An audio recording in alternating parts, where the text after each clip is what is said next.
Bem-vindas e bem-vindos ao Relações Internacionais em Minutos. O espaço para a gente simplificar os temas globais mais importantes, sabe? Para entender o mundo de um jeito claro e direto. Hoje, a gente vai fazer uma análise assim mais a fundo de um documento histórico fascinante, que ainda hoje faz pensar. É o Problemas do Brasil, Estrutura Geopolítica, do Everardo Beckhauser, publicado lá em 1933. Vamos explorar como ele via o nosso território, os desafios geopolíticos do Brasil naquela época. É uma viagem no tempo, né? Exato. E Beckhauser, olha, ele foi um nome muito importante da geografia brasileira. Nesse trabalho, ele realmente mergulhou na questão do espaço, da organização territorial do país, um tema quente naquela época e hoje também, né? Com certeza. Ele usou como base conceitos geopolíticos que estavam em alta na Europa, como os do Hatzel, do Kellen, aquela ideia do Estado quase como um organismo vivo, sabe? Que precisa de espaço, que interage com o território. Essa visão do Estado como organismo é bem potente. E qual era, assim, a grande questão que o Beckhauser colocava para o Brasil de 1933? O que mais preocupava ele olhando para o nosso mapa? Então, ele começava destacando o óbvio, mas que era fundamental: o valor político da grande área do Brasil. O país, com seus 8,5 milhões de quilômetros quadrados, já era um gigante territorial. Estava ali lado a lado com o Império Britânico, Rússia, China, Estados Unidos. Um dos maiores do mundo já naquela época. Isso. Só que aí vinha o contraste, o paradoxo que ele apontava: a baixíssima densidade populacional. Ele analisou isso com dados, tem umas tabelas no livro tipo o quadro N2. Ah, ele foi a fundo nos números mesmo. Foi, e ele mostrava o Brasil como uma densidade muito, mas muito menor que as potências europeias, por exemplo.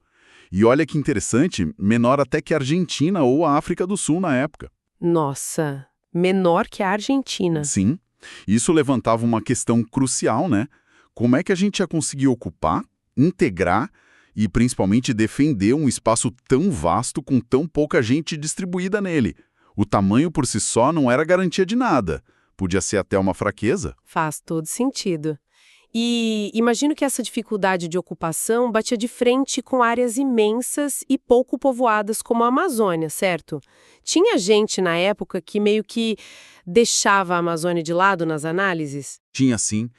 Havia um conceito que circulava, o de áreas politicamente fictícias. A ideia era que certas regiões, tipo desertos, geleiras ou florestas muito densas, como a amazônica, não seriam adequadas para a ocupação humana em larga escala e, portanto, não contariam muito na geopolítica real, na prática. Entendi. Seriam como espaços vazios no tabuleiro político? Exatamente.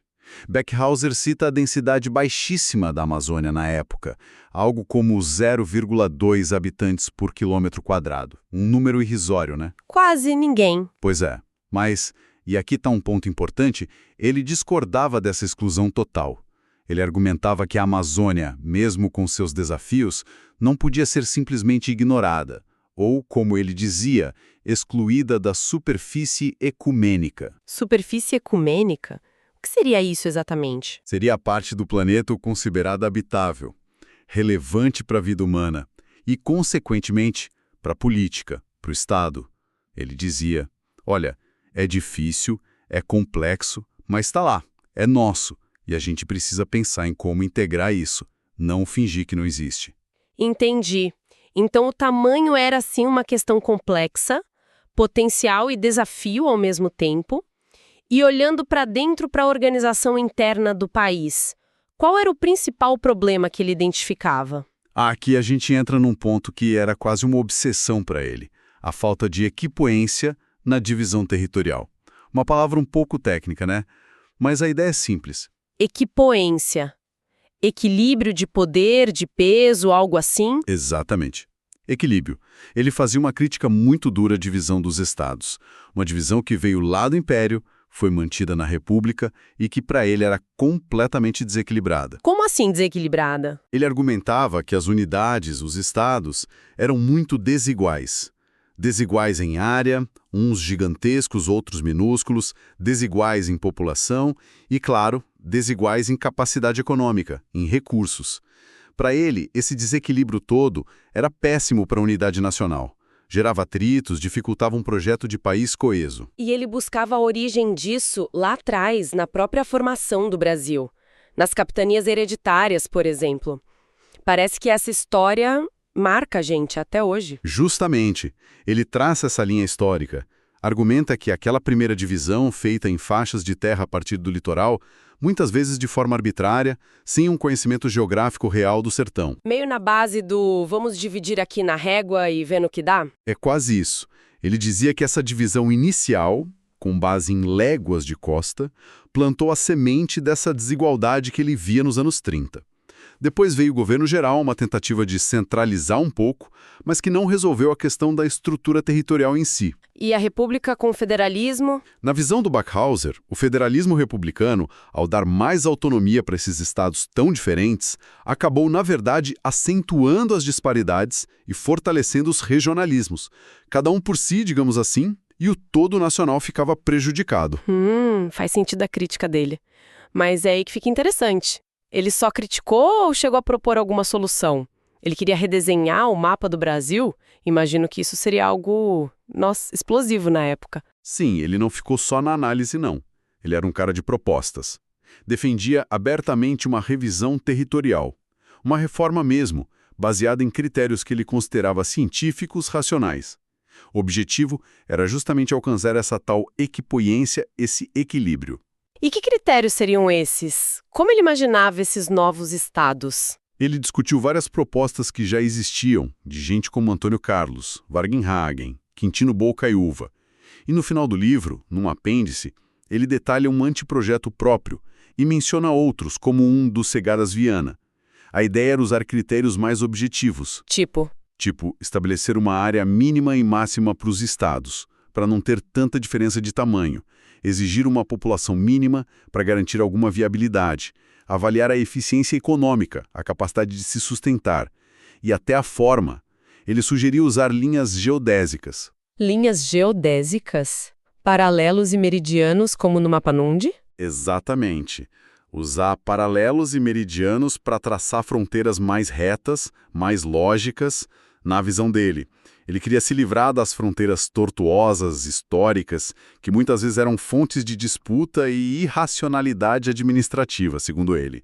Era uma tentativa de racionalizar o espaço político brasileiro. Uau! Uma proposta realmente geométrica e radical para a época.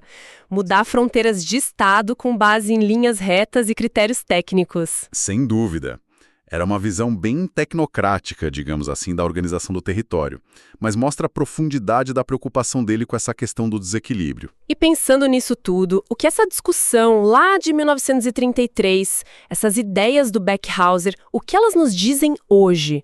Qual a relevância de revisitar esse pensamento quase 100 anos depois? Olha, isso que eu acho mais fascinante. Quando a gente lê o Backhauser hoje, percebe como os grandes temas que ele levantou continuam incrivelmente atuais. Esse debate eterno no Brasil sobre centralização versus descentralização, por exemplo. Sim, volta e meia essa discussão aparece, né? Mais poder para Brasília ou mais para os estados? Exato. E as desigualdades regionais? Elas diminuíram? Infelizmente, a gente sabe que não como deveriam. Continuam sendo um desafio gigantesco para o país. A busca por um desenvolvimento mais equilibrado, que não concentre tudo em poucas áreas. E deixe outras para trás. Continua na pauta do dia. Continua. E a própria organização político-administrativa, a discussão sobre criar novos estados, fundir outros, volta e meia isso ressurge também. Quer dizer, as questões fundamentais sobre como organizar e integrar esse território imenso que o Backhauser colocou lá em 1933 ainda estão ecoando muito forte. É verdade. A análise dele, mesmo datada em alguns aspectos, talvez pela linguagem da época ou pelas referências geopolíticas específicas. Sim, claro. O contexto mudou, o mundo mudou. Mas ela ajuda a gente a entender as raízes históricas, geográficas de muitos dos nossos desafios atuais. Ajuda a ver que certos problemas não surgiram ontem, têm uma longa trajetória. Perfeitamente. Nos dá uma perspectiva histórica essencial para entender o presente. É um lembrete forte de como a geografia, o espaço, o território e a política estão profundamente interligadas na construção e nos percalços de uma nação. O território não é só um cenário passivo, né? Ele atua, ele influencia, ele condiciona. É parte da peça, como você disse, não só o palco. Isso. E pensando de forma mais ampla, essa discussão toda levanta uma questão que vale para qualquer país grande e diverso como o Brasil. Como é que se faz para equilibrar as identidades regionais que são fortes, que são legítimas, com a necessidade de ter coesão nacional, de ter um projeto de país que funcione para o todo? Um equilíbrio delicado mesmo. Como manter a diversidade sem cair na fragmentação ou na injustiça entre as partes? É o desafio constante. E a história da nossa divisão territorial, que o Backhauser analisou tão criticamente, é um capítulo central dessa história maior. Uma análise realmente profunda, essa que o Backhauser nos deixou. Nos faz pensar sobre como o passado imaginou o futuro do Brasil e como esse futuro que a gente vive hoje ainda carrega as marcas daquelas ideias e daqueles dilemas. Bom, se essa nossa conversa aqui no Relações Internacionais em Minutos ajudou a clarear um pouco essas ideias complexas, não esquece de curtir o vídeo, compartilhar com quem você acha que pode se interessar. Isso ajuda muito a gente a levar esse tipo de análise para mais pessoas. E para a gente continuar pensando junto, fica aqui uma reflexão. Considerando essas ideias do Backhauser sobre equipoência, sobre buscar um equilíbrio maior entre as unidades territoriais, de que maneira a atual divisão dos estados brasileiros parece refletir ou até mesmo influenciar os desafios políticos e econômicos que a gente enfrenta hoje? Deixa aí seu comentário, sua opinião. A gente agradece muito a companhia e espera vocês no próximo programa. Até lá!